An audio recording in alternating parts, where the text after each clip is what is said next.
لأجاريهم قلدت ظاهر ما فيهم فبدوت شخصا آخر كي أتفاعل. السلام عليكم ورحمة الله.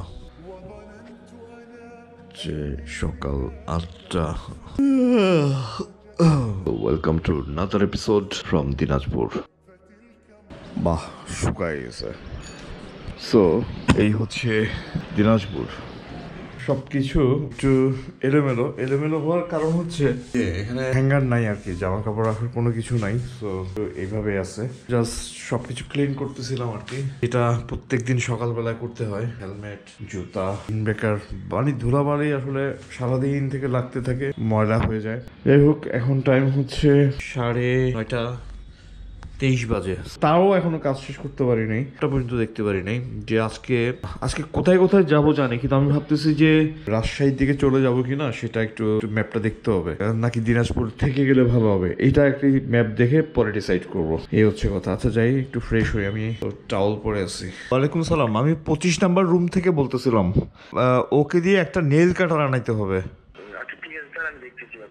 এসে টাকা নিয়ে যেতে পারে অথবা নিয়ে আসতে পারে, আমি টাকা দিয়ে দিব। Okay.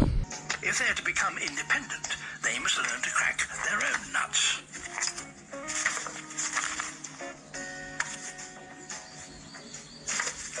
But the learning process is long, with many frustrations. They learn early on. ওই যে নেল কাটার আনতে পাঠাইছি, একটু ওয়েট করতেছি, এরপরে শাওয়ার নিব। ফাঁকে আবার চেক করতেছিলাম দিনাজপুরের ম্যাপ, তারপরে রাজশাহীর ম্যাপ, কোন দিকে কি যাব না যাব, এই আর কি। এখন বাজে 9:45। এরপরে আবার কিছু আরো কাজ আছে, কাজের কোনো শেষ নাই আসলে, মনে হয় যে কোনো কাজ নাই, বাট অনেকগুলো কাজ করতে হয় আর কি। কিছু ব্যবসায়িক কাজ আছে, কিছু ফ্যামিলির কাজ আছে, আরো কিছু কল দিতে হবে, লাইক এই করতে করতে আর কি সময়টা এইভাবে করে যায়, যেগুলো আসলে সবকিছু দেখানো হয় না। কেন 11টা বাজে, 10:30 বাজে, এইসব কাহিনী হয় আর কি। যাই হোক, আলহামদুলিল্লাহ, so far so good.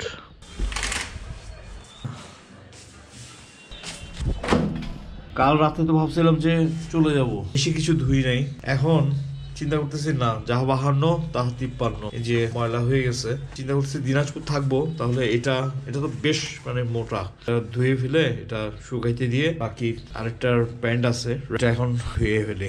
Surf Excel আনাইছি ছেলেটাকে দিয়ে।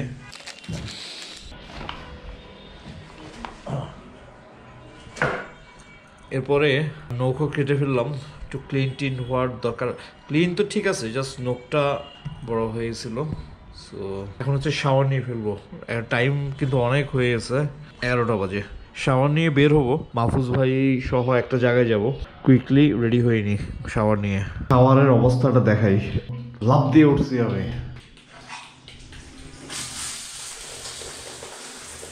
কপাল ভালো, সার্ফ এক্সেল 2টা আনছিলাম, জামা কাপড় যেগুলো ওয়াশ করার জন্য নিছি ওগুলো আবার বালতি থেকে খালি করছি, নামাই এটা দিয়ে এখন শাওয়ার নিব, তারপরে আবার এটা দিয়ে আবার বালতিতে রাখবো, তারপরে ওয়াশ করতে হবে। এই হচ্ছে কাহিনী। আরে বাপরে, কি রে, এটা তোদের ঘর বাড়ি? এখানে কবুতর, ছাগল।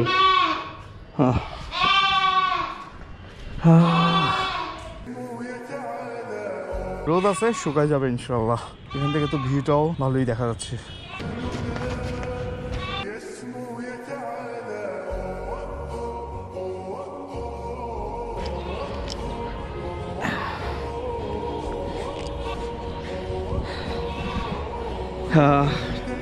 মাইক্রো ফাইবারের টাওয়াল, ব্যান্ডানা, পকেট চেক করে নিয়ে যে টিস্যু ছিল, সমস্যা নাই।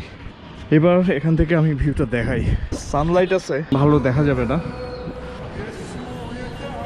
11:50 এখন বের হচ্ছি আর কি, ইউনিক একটা জায়গায় যাব, সবাই পছন্দ করবে না কি জায়গাটা, এভাবেই দেরি হয় আর কি। তবে আজকে রুম রেখে দিচ্ছি, দিনাজপুর আজকে সেকেন্ড ডেতে থাকবো, এটার একটা কারণ আছে। এটার কারণটা তো বুঝতেছি নি, কাপড় চোপড়গুলো ধোয়ার দরকার ছিল, এটা হচ্ছে 1 নাম্বার। আজকে হচ্ছে আমার 13তম দিন, তারপরে হচ্ছে চুল টুলও কাটবো, একটু হালকা বড় হয়ে গেছে, তারপরে নখ টক তো কাটলাম।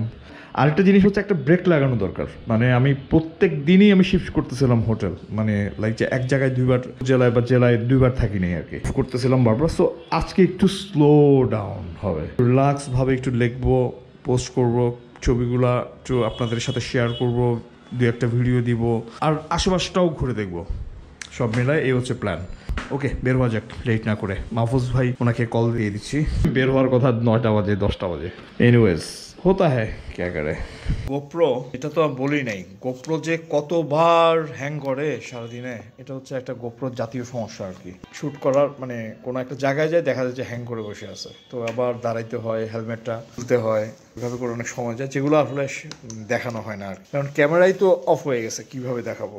কিছুটা স্পেস বাকি আছে, ওইটা লাগাইছি আর কি, 3 GB মতো স্পেস ওইটাতে আছে।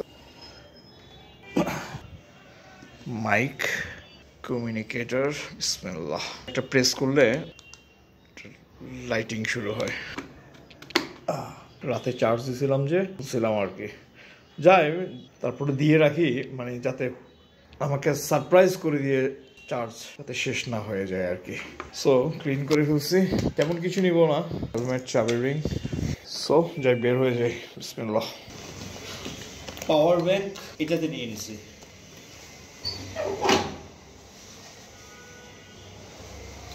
ধুলাবালি কি অবস্থা। এখানে সুবিধাটা হচ্ছে মানে মাহফুজ ভাই যেটা বললো আর কি, যে পার্কিং এর সুবিধাটা আছে, অন্যান্যগুলো তো ওই যে মার্কেটের নিচে রাখতে হয়, ওই জন্য আর কি। রুমের দিক দিয়ে যে খুব উন্নত ব্যাপারটা ওইরকম না, বাট যাই হোক সমস্যা নাই। তো 12টার মতো বাজবে, এখানে আর মোবাইল লাগাচ্ছি না, ম্যাপ লাগবে না, কারণ মাহফুজ ভাই সামনে একটা জায়গাতে আসতেছে আর কি। সবসময় পা এমনি করে দিয়ে উঠতে হয় আর কি, কারণ পিছনে তো ব্যাগ থাকে, তো আজকে আর ব্যাগ নাই, মানে অভ্যাস হয়ে গেছে এভাবে যে ইজিলি উঠা যায়, শান্তি। আমাকে বলছে বের হয়ে ডান দিকে যেতে, ডান দিকে ইকবাল স্কুল, এই যে হোটেল আপিয়া। ভাইয়া ইকবাল স্কুলের মোড়টা কোন দিকে? ইকবাল স্কুলের মোড়, ইকবাল স্কুল ব্লক করে দিচ্ছে। আচ্ছা, ব্লক করে দিচ্ছে, আপনি এই দিক দিয়ে ঘুরে হাতের বাম দিকে ট্রাফিক মোড় আছে, ট্রাফিক মোড় থেকে হাতের বাম দিকে আবার ঢুকে যাবেন। আচ্ছা, হাতের বাম দিকে সোজা চলে যাবেন, যাই বন্ধু সামনে একটা আবার মোড় পড়বে, সামনে একটা কিন্তু গোল চক্কর পড়বে, ওইটাই হলো আপনার ইকবাল স্কুল। ঠিক আছে, থ্যাংক ইউ।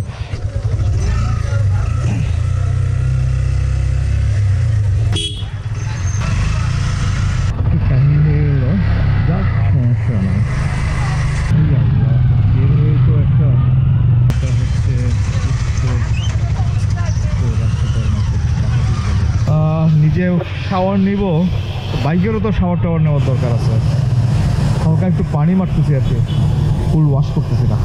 তো মাহফুজ ভাই আসতে একটু সময় লাগবে, 10 মিনিট, তো এই ফাঁকে কাজ সেরে বলতেছি আর কি। যাক, আমিও মানুষ হইলাম, বাইকও মানুষ হইল। বিসমিল্লাহ। কোথায় আপনি? আমি তো এখানে আছি, আপনি কোথায়? পশ্চিম দিকে, আচ্ছা। ম্যাপে তো এইদিকে দেখলাম। আচ্ছা, রাইট, ঠিক আছে, চলেন, বিসমিল্লাহ। মাহফুজ ভাই চলে আসছেন, পিছনে ওনার সাথে কি আরেকটা বাইক আছে নাকি? 2টা বাইক তো দেখলাম। যাই হোক, এখানে কথা বেশি হয়নি, আমরা টান দিছি। এখান থেকে হচ্ছে 21 কিলো দেখাচ্ছে, 1 ঘন্টা লাগবে। তো আচ্ছা, উনি কমিউনিকেটর কানেক্ট করতেছে যেহেতু, তার মানে ওনার সাথেই আর কি উনি আছেন, হয়তো ওনার ফ্রেন্ড এন্ড হবেন। সো আপাতত আমরা রাইড শুরু করি, পরে কথাবার্তা হবে আর কি। সো জায়গাটার নাম হচ্ছে, অলরেডি আপনারা দেখছেন, এটা টাইটেল থাম্বনেল তাদেরটা থাকবে, পেটি স্কুল।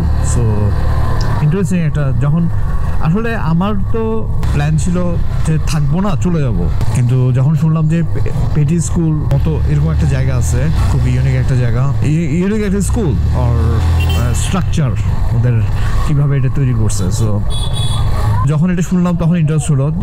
অলদো যদিও এটা ব্যাকওয়ার্ডস আর কি, মানে দিনাজপুর থেকে একটু অন্যদিকে যেতে হবে আর কি, এটা অন্য একটা ভিতরে পশ্চিম দিকের একটা উপজেলায়, বাট ব্যাপার না, কারণ আজকে তো থাকতেছি, সময় আছে। সো আজকেই প্রথম পিছনে ব্যাকপ্যাক নাই, ঘুরবো আর কি পিছনের ব্যাকপ্যাকেজ ছাড়া, একটু ফ্রি হয়ে আর কি। 13 দিনের মাথায় এসে ব্রেক লাগাইলাম, এসে দিনাজপুরে। ব্রেক তো আসলে প্রতি রাতে হোটেলে ব্রেক তো হয়, আসলে মানে বলতেছি যে একটু রিল্যাক্স ভাবে সময়টা পাবো আর কি। নদীর নাম হচ্ছে পুনর্ভবা, 70 কিলোমিটার লম্বা, অনেক বড়। সুবহানাল্লাহ। لأجاريهم قلدت ظاهر ما فيهم فبدوت شخصا آخر দিগন্ত জোড়া মাঠ, সবুজ, সো ভালো লাগতেছে আলহামদুলিল্লাহ। মানে রোদ পর্যন্ত পড়ে না, এত ঘন গাছ সারি সারি। সুবহানাল্লাহ। قلدت ظاهر ما فيهم فبدوت شخصا آخر এই যে এখানে অনেক আম বাগান। সুবহানাল্লাহ। ওই যে এর পথটার কথা মনে পড়ে গেছে। আর মাত্র 5 কিলো বাকি, আমরা একটু ডানে টার্ন নিয়ে রুরাল সাইডে চলে আসছি বলা চলে। এই রোডটা ছিল তো মেইন রোড আর কি, মানে ভেতরে আঞ্চলিক মেইন রোড আর কি। আর এটা হচ্ছে একটু ভিতরের উত্তরাঞ্চলের হিরো। মাইলকে মাইল দূরে সবাই আলুর খেতে কাজ করতেছে, সব আলু আলু আলু আলুময় পুরা জীবন। দেখা যায় না, চোখে দেখা যায় না এত দূরে। সুবহানাল্লাহ। দেখা যায় সব আলু আলু, দুনিয়াটা পুরো আলুর মতো। 350 মিটার আছে, তার মানে চলে আসছি আমরা। যখনই নতুন কোনো একটা জায়গায় আসি তখন খুব এক্সাইটমেন্ট ফিল হয় আর কি, যে কি দেখবো, কি আছে, কেমন জায়গাটা, একটা এক্সাইটমেন্ট কাজ করে। এখানে একটা দিঘি আছে, আর নিচে লেখা আছে দীপশিখা 0 কিলোমিটার। ও আচ্ছা, তাহলে এই হচ্ছে স্কুল, রুদ্রপুর বিরল দিনাজপুর, আই গেস।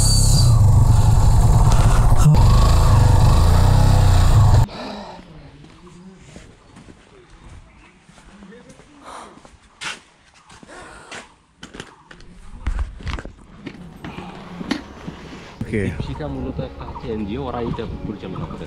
আচ্ছা আচ্ছা আচ্ছা। ক্লাস হলে ঢোকা যাবে না। لأجاريهم قلدت ظاهر ما সুবহানাল্লাহ। এবং ইকো ফ্রেন্ডলি, কিন্তু আপনি ভিতরে ঢুকলে বুঝতে পারবেন। আচ্ছা। গরম হ্যাঁ, এটা আর্দ্রতা বাইরে, হ্যাঁ আর্দ্রতাটা ধরে রাখে, এইভাবে করে ইয়ে করছে, কোনো রকম ইউজ করা নাই। পুরো মাটি দিয়ে তৈরি। সুবহানাল্লাহ, এইভাবে তৈরি হয়েছে।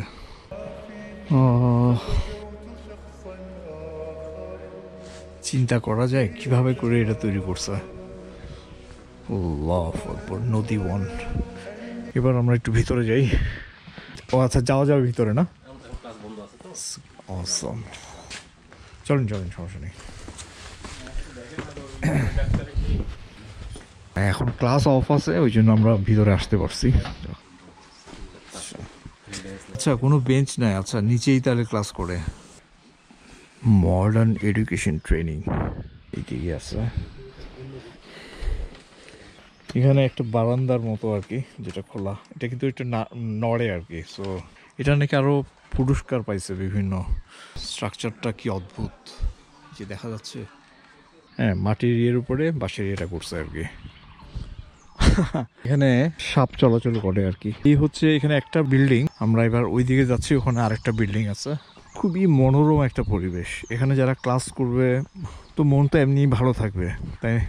এই হচ্ছে সেকেন্ড ভবনটা আর কি, জার্মান স্থপতি হেরিঙ্গার। এটার নির্মাণ শৈলী দেখলে আসলে তাজ্জব বনে যেতে হয়, কিভাবে কি করছে। সুবহানাল্লাহ। এটা যেভাবে তৈরি করা হয়েছে, মাটি, খড়, বালু, রড, সিমেন্ট, প্লাস্টার হিসেবে ব্যবহার করা হয়েছে মাটি আর বালু, ওটাকে মিক্স করে কাদা তৈরি করে এটা দেওয়াল তৈরি করা হয়েছে। পুরো একটা আস্তরণ দেওয়া হয়েছে, যেটা হচ্ছে আর্দ্রতা যাতে থাকে আর কি, এটা যাতে বের না হয়ে আসে আর কি। অসাধারণ। এবার যাই ভিতরে, দেখাই আরো ভিতরে আপনাদেরকে।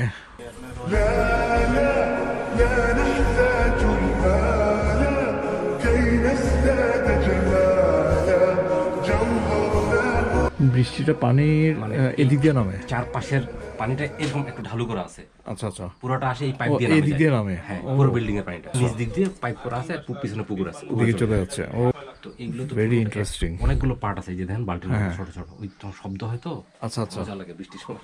বৃষ্টির সময় একবার আসতে হবে তাহলে।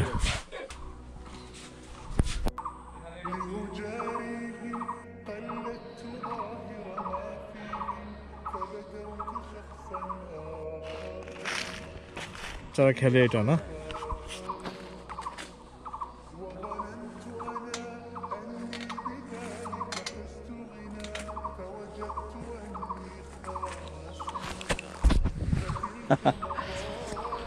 তৈরি হয়েছে মাটি, খড়, বালু, বাঁশ, দড়ি, কাঠ। তবে ভবনের ব্যবহার সুবিধাজনক স্থায়ী করার জন্য সীমিত পরিমাণ ইট, টিন, রড ও সিমেন্ট ব্যবহার করা হয়েছে, সীমিত পরিমাণ। আর মাটি আর খড় মেশানো কাদা দিয়ে তৈরি করা হয়েছে দেয়াল। দেয়ালে প্লাস্টারে ব্যবহার করা হয়েছে মাটি আর বালু। মেঝের প্লাস্টারের জন্য পাম অয়েল ও সাবান পেস্ট ব্যবহার করা হয়েছে, যা সাধারণভাবে ওয়াটারপ্রুফ হিসেবে কাজ করে। মাটির ঘর নির্মাণে বিশেষ প্রশিক্ষণপ্রাপ্ত 25 জন স্থানীয় শ্রমিক এটা তৈরি করে। আর এটার ফান্ডিং করে জার্মানির একটা সংস্থা শান্তি নামের। অস্ট্রিয়ার কিছু শিক্ষার্থী এটার নির্মাণের সাথে জড়িত ছিল। স্থপতি হচ্ছে আনা হেরিঙ্গার, জার্মানি। ইন্টারেস্টিং। এবার এই সাইড থেকে দেখাই কয়েকটা ছবি নেই। অনেক পর্যটক আসে প্রায় সময় এটা দেখার জন্য। এটা কিন্তু 2টা পুরস্কার পাইছে। وظننت أنا أني بذلك حزت غنى فوجدت أني خاسر। এই আধুনিক যুগে এসেও বাঁশ, মাটি ও কাঠ দিয়ে তৈরি হয়েছে দ্বিতল ভবনের এক স্কুল। ভিন্নধর্মী এই স্থাপত্যকলায় নির্মিত স্কুলটি দেখতে ভিড় জমান দেশ বিদেশের অসংখ্য দর্শনার্থী। বিরল এমন দৃশ্যের দেখা মিলল দিনাজপুরের বিরল উপজেলার মঙ্গলপুর ইউনিয়নের রুদ্রপুর গ্রামে এসে। আপনারা দেখবেন যে এখানে পরিবেশের ক্ষতিকারক কোনো জিনিস আমরা ব্যবহার বলি, যে আমাদের যেটা স্কুল, হ্যাঁ মেটি স্কুল বলছি, সেটাতে কিন্তু দেখবেন যে ভিতরে অবকাঠামোটা এমনভাবে তৈরি করা হয়েছে যে বাচ্চারা যেন এটার ভিতরেই খেলতে পারে। বিভিন্ন ধরনের গুহা আছে যেখানে বাচ্চারা যেতে পারে, মজা করতে পারে, অর্থাৎ পরিবেশের সাথে সে যেন নিজেকে খাপ খাওয়াতে পারে। যে সকল বাচ্চারা তারা যদি মাটি না চিনে, তারা যদি মাটির সাথে মিশে যায়, মিশতে পারে, তাহলে কিন্তু দেখবেন যে তাদের যে মানসিকতা সেটাও কিন্তু সেইভাবেই গড়ে ওঠে। দোতলা উচ্চতা বিশিষ্ট এই স্কুলের কক্ষে শিক্ষার্থীরা গরম শীতের অনুভূতি তীব্রভাবে অনুভব করে না। এর কারণ মাটি, খড় মেশানো কাদায় তৈরি এক পুরু দেয়াল। দেয়ালের ভিতের ওপর দেয়া হয়েছে আর্দ্রতারোধক উপাদান, সহজে যেন ফাটল কিংবা ঘুনে না ধরে, ক্ষয়ে না যায়, ভেঙে না পড়ে ও বৃষ্টিতে নষ্ট না হয়, সেভাবেই এগুলো তৈরি হয়েছে। পুরো ভবনের দেয়ালে নির্দিষ্ট আনুপাতিক হারে রয়েছে মাটি, বালি ও সিমেন্ট। বৃষ্টির পানি জমে দেয়ালে যেন দাগ না পড়ে সেজন্য খড় ব্যবহার করা হয়েছে।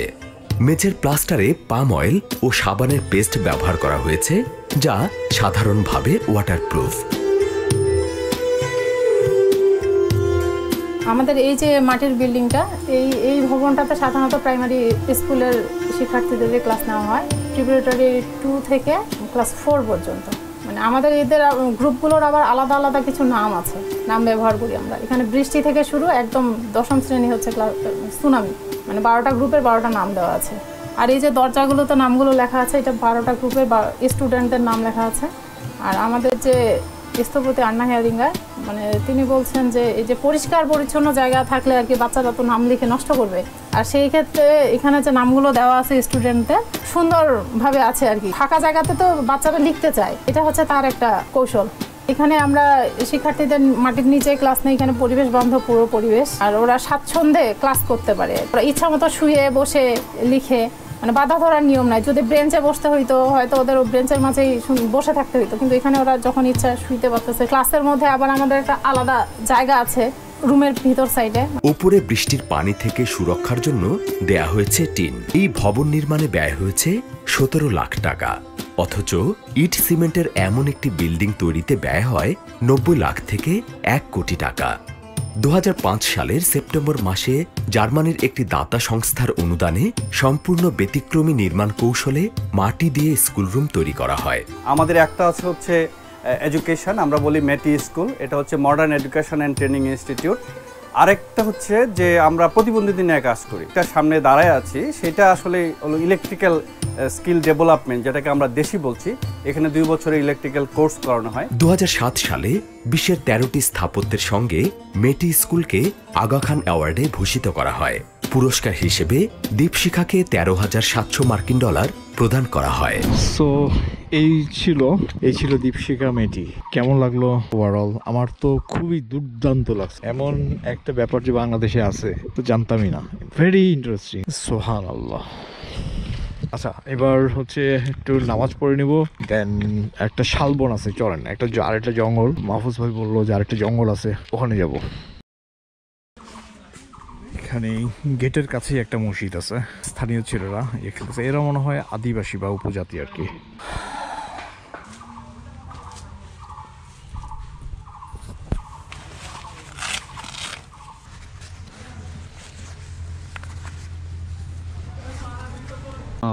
Spark of light. আচ্ছা, এখানেও 2টা ভবন আছে। এটা সম্ভবত জানি না হলে এটা কি। এখানে 2টা বিল্ডিং আছে, সব কিন্তু ওই যে মাটির ওই সিস্টেম। وظننت أنا أني بذلك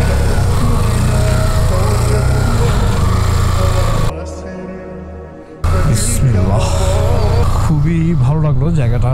হচ্ছে রুদ্রপুর গ্রামে, ইউনিয়ন হচ্ছে বিরল, থানা, আচ্ছা থানা হচ্ছে বিরল। ওকে, আচ্ছা এখন আমরা যাচ্ছি কোথায়? শালবন। আচ্ছা আচ্ছা, কত কিলো হবে এখান থেকে?